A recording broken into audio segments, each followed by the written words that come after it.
Listen to me. We don't want to kill any of you. But trust me, we will. Wake him up a little! I'm all done. Kaito-san, where's our guy going? On his way towards Pink Street.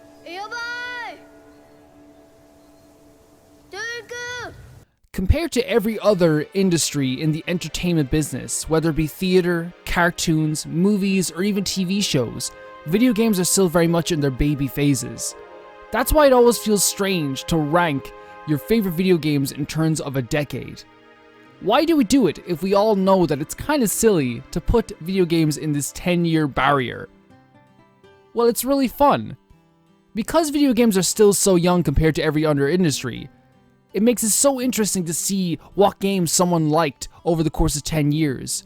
Because I feel from now on, just like it was before, video games are going to continue to change and grow at such a rapid pace. But the point is, we won't even see that happening because there's so many video games coming out that when you blink, all of a sudden a new innovation has happened. A new graphical standard has happened. A new gameplay standard has happened. This is my top 20 games of the decade. Yes, I'm very late, but I didn't want to make a decision on games, especially when the games that I had played were so good at the last part of the year 2019 that it felt like I would just add them to this list willy-nilly without even thinking about the consequences of that.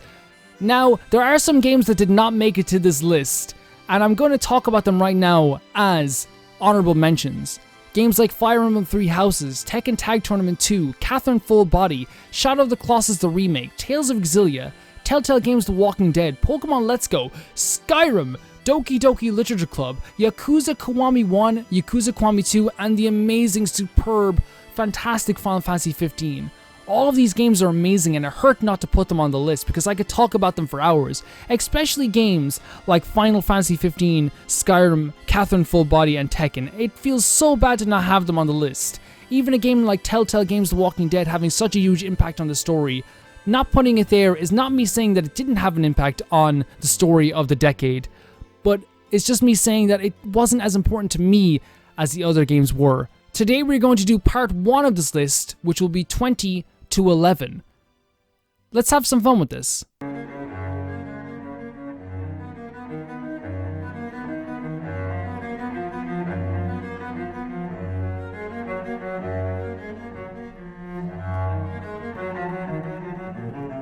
First on this list is a game called Until Dawn, a game where your choices actually matter. You choose choices throughout the game that will either get your friends killed, get you killed, or maybe save your life at the same time. While this game isn't the scariest game in the world, it is one of the prettiest games I've ever seen in my life. The facial captures in this game go from okay to holy crap, this girl looks amazing in this game. Beyond all the amazing visual captures and all the amazing graphics in this game, the atmosphere is really tense. The colors in this game are exactly what they need to be, kind of muted, dark, and in some cases it feels like it's black and white when it's not even black and white. There are characters in this game that you hate at the start, that you grow to love, and that's one of the greatest things about horror in general, that doesn't get enough credit in horror movies and TV shows. Characters that you hate, you will grow to love as time goes on, as you learn what fiber is in their being, who they are deep down inside, and when they're faced with all these horrors, how do they act? And that is exactly what happened with Mike in this game. I hated him at the start, but as the game went on, I loved this dude, because like in most horror movies, the creepy ass dude at the start is the guy that you usually root for at the end, because he shows you exactly what he's made of and who he truly is as a person. This is a really fantastic game, and I really think you guys should try and pick it up. I think it's still pretty cheap right now. Try and pick it up. It's really great. This whole thing is pretty much done. We're more ghosts than people. Next, we have Red Dead Redemption 2. I mean, so many people have talked about this game that me talking about this game kind of feels redundant even at this point. I was one of the people that when this game won so many awards at the Game Awards, I was saying stuff like, how could they do this? This is dumb. Like, is this just going to be a Red Dead Redemption award show? And of course, I didn't really understand until I played it just a little bit after that. I love this game. I love this game so much. Not only do I love this game for, of course, the Western world that you get to go around in, the story which it's set in, where the cowboys are kind of on their way out, where it's no longer this big Western cowboy world where they can just do whatever the hell they want. No longer is the world where you can just roam free and feel like you can do anything. Not only because of that, but because I'm emotionally attached to this game. This is one of the weird games that, at the end of it, I bawled my eyes out. And there's a lot of games on this list that are the same. I cried my eyes out all over a lot of games. But this was a game where, honestly, I had to almost leave the room at one point and try to stop myself from doing it because I was so sad. But so happy at the same time that I got to feel this emotion for a video game. And that's what's beautiful about video games. And that's why I feel so connected to video games. Because they can make you feel like that. And that's what Red Dead Redemption 2 did. Yes, there's a lot of realistic parts of this game. Going around to every single town, shopping for yourself, cutting your own meat, skinning your own deer. All of it is really fun to do. And all of the slower parts of the game, I know that was a criticism against it, that sometimes you're doing nothing. But the parts where I'm doing nothing are some of my favorites. I love sometimes just doing nothing in a video game. Traveling on horseback from town to town. 5-minute ride, doing nothing, hearing nothing, maybe even sometimes seeing nothing, was just so relaxing and so immersive that I would never ask for that time back. Next on this list is Resident Evil 7. This was such a happy time for Resident Evil fans. We were at such a low point with Resident Evil 6 that honestly we were just hoping for some sort of game that could revitalize the series for ourselves. Not in terms of sales, because Resident Evil always sells well. Then we got Resident Evil Revelations 2, and honestly it was a really good step in the right direction, but it wasn't exactly what everyone wanted. Fast forward to E3 2016 Sony, and what happened? We got the big reveal of Resident Evil 7 being a first-person perspective game. What? I remember jumping out of my seat. I remember texting everybody, did you see this? Did you see this? And of course when the game released, it was better than I expected. People that have never played Resident Evil games went through that game multiple times. I did too. It was so easy and so fun to go through multiple times. It was actually scary. It's had some of the best horror elements over the past years, but still implemented so many of the great things that Resident Evil started back in the 90s. And that is all people asked for, and that's all they got. They got all that they wanted, for the most part. Because as we know, Resident Evil 2 would release a few years later and really make a lot of survival horror fans happy.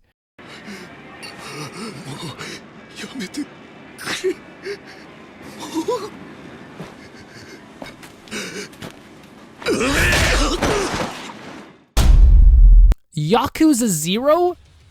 Yeah, it's on this list. Yakuza 0 released, and all of a sudden it made Yakuza fans out of so many people. This was the game that changed Yakuza forever, because all of a sudden the West had their eyes on this fantastic franchise.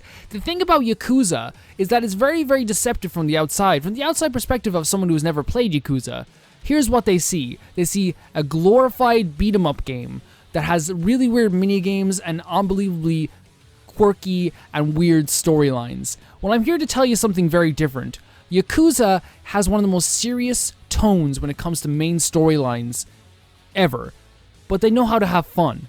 They know that even though they have these really serious main storylines, they can take a break. They can make you laugh with the side quests. Not everything has to be a big serious game. Not everything has to be so realistic. In the main story, yes, but on the side quests, you are in for such a treat, whether it be a dancing man in his underwear looking for his fix, or a dominatrix looking for you to actually help her become a better dominatrix. Yes, I said all of this right. Whether it be going to a mini race car, you know those little motorized race cars that you can get that you run on tracks, going to that competition, and I stayed there for 18 hours in that competition, building up my mini race car to try and beat this race. It is so good. It is so much fun to play. Honestly, even the weirder storylines are such a joy to go through. And when it comes to the story, they're emotional, they're impactful, the characters have impacted me as well. And you can't really realize what I'm talking about unless you play this game. Whether it be playing as Majima in his heartbreaking love story, or playing as Kiryu as you go through one of the most damning and upsetting stories that I've ever played, feeling so sorry for a main character is something that honestly does not happen often in the Yakuza games, but in this for sure, I felt it, and I felt it a lot. The Legend of Heroes, Trails of Cold Steel 1. For anyone who doesn't know me, you know I've talked about this series before, and how utterly fantastic this video game and this video game series is. I can only describe this series as a pleasure. This game and this series is so great. It is surprisingly great. It came out of nowhere into my life. I heard someone recommend it and I bought Trails of Cold Steel 1 and 2 on the Vita. And you cannot understand how fantastic it is to play through these games, grow attached to every character in the game, and not only that, but feel for every single character in the game as well. At the same time, while you're feeling for these characters, the world itself becomes a character. The history behind the world itself becomes like its lore, and all of a sudden, you are fully immersed in this video game where you have to not only care for these characters, but care about the future, the past, and the present itself when it comes to the people who live in this country. Trails of Cold Steel 1 introduced me to a whole new world. And while it is just the start of a 4-part game, and I really feel like Trails of Cold Steel is one game stretched across 4 different parts, while it is just the first part of this series, I feel like you can get a good understanding of who the baseline characters are, who the main characters are in this game. Rean Schwarzer, and I'm going to say it a lot throughout this list, is my favorite JRPG protagonist of all time. He is so good. And it's not only because, like, oh, he's handsome and he's really like a good leader. What makes Rean so fantastic in his space is what makes every good JRPG protagonist great. And that is, he is a good character that grows and changes throughout the series, but he also is one of the catalysts for other people growing as well. He improves every other character around him through his interactions, and because of that, he is one of the best protagonists that I ever played at. It also has my favorite battle system out of any JRPG ever, out of any video game ever. Fighting in this game is so much fun that it gets to a point that you kind of want to stay around and fight a little bit more. It never gets dull, it never gets boring, and especially since every single character's moves and powers are tailored to them individually. Their personalities, their history, where they grew up, what country, what part of the country they're from. It is all tailored to them, and that is something that is such a great detail, but I feel like goes unnoticed sometimes in the JRPG industry.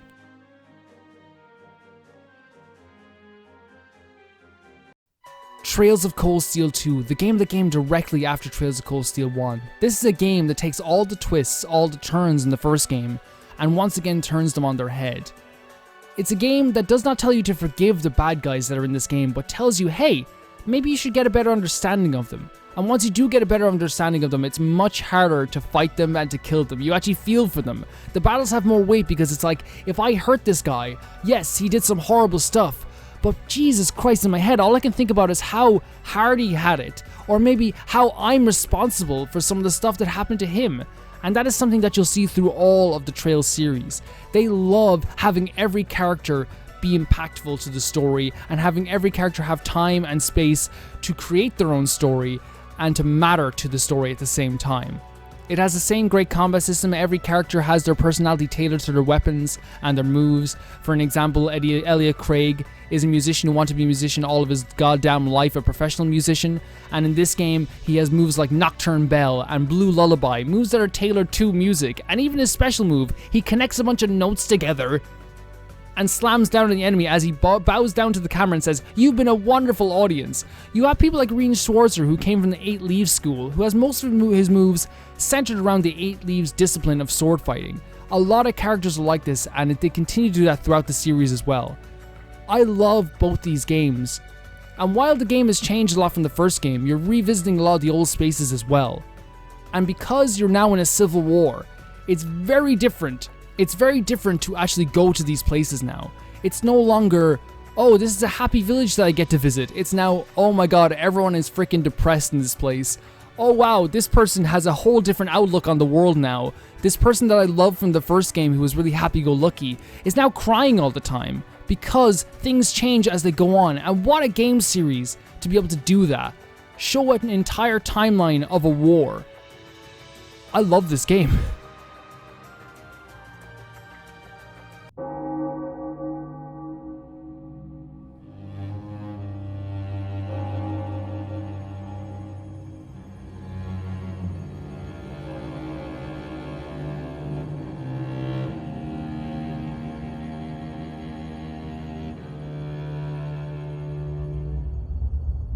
Next on this list is Bloodborne. From Software. To me, honestly, one of the biggest winners of the decade. Bloodborne was a game that took everyone by storm. When people talk about what they want from Software, a lot of people say Bloodborne 2. I have a personal opinion on why I would like it just to say Bloodborne 1. Even though I would play Bloodborne 2 to death and I want a Bloodborne 2, my brain kind of then tells me this is such an amazing game on its own. The lore is so tight. The story is so tight. The characters are so tight. Everything's so tight in this wrapped in this little bow. And I feel like if you make a second game, you have to make it so separate from the first world if you want the first one to stay as good as it is. But like a From Software game, the combat's really fun. The world is really fun to go around in.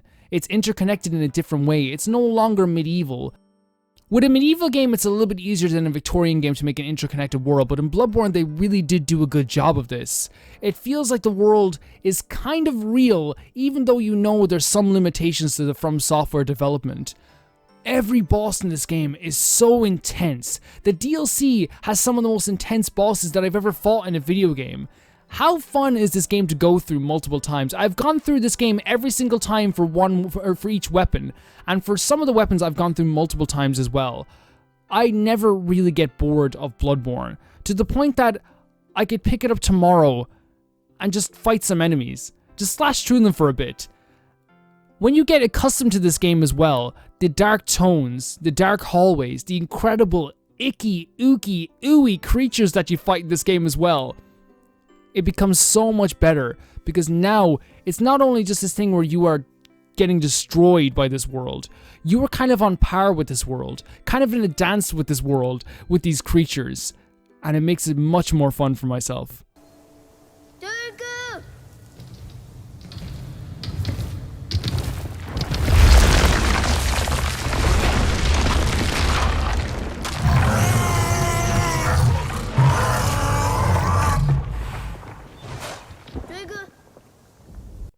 How could I not put The Last Guardian on this list? By one of my favorite directors of all time, Fumito Ueda. In fact, I would say my favorite of all time. A story of a boy and his new friend.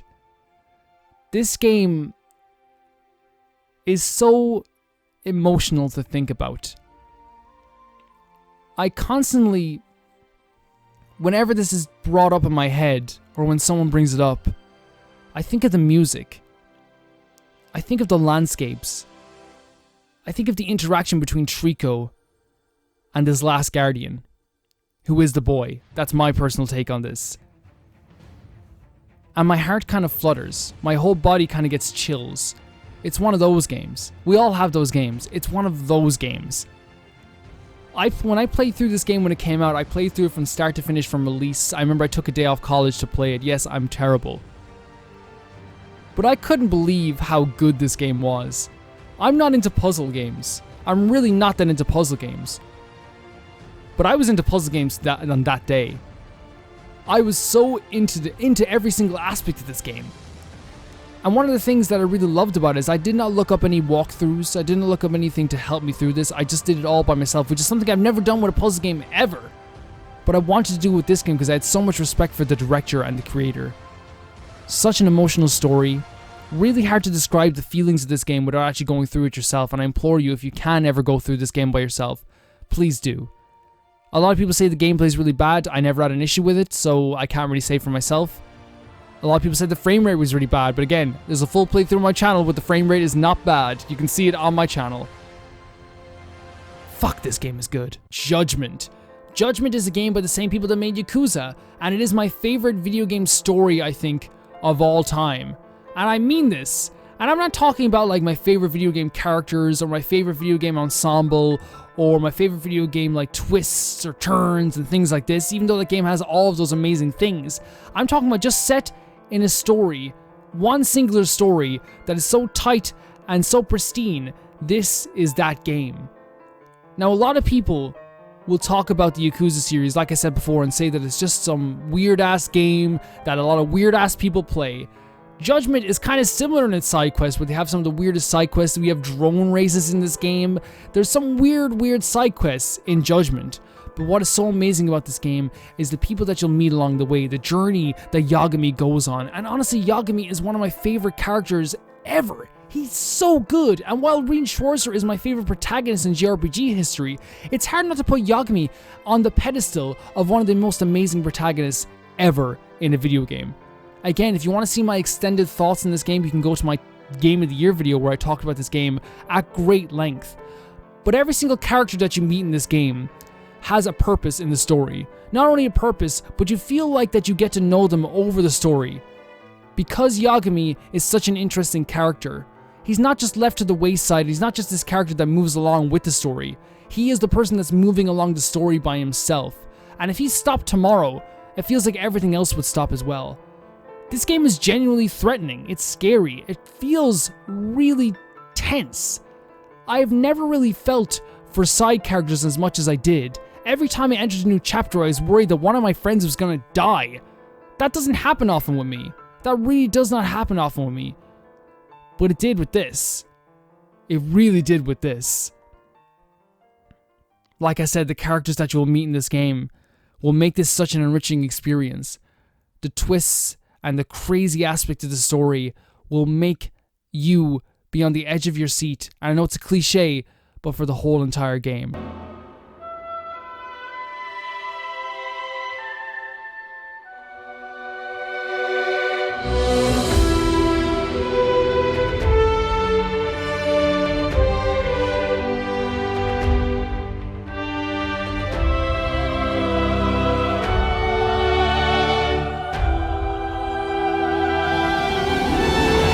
It's really difficult to talk about Breath of the Wild and not go off on a 20-minute tangent, but I'm going to try my very best, very best to not go off on an hour-long video about Breath of the Wild.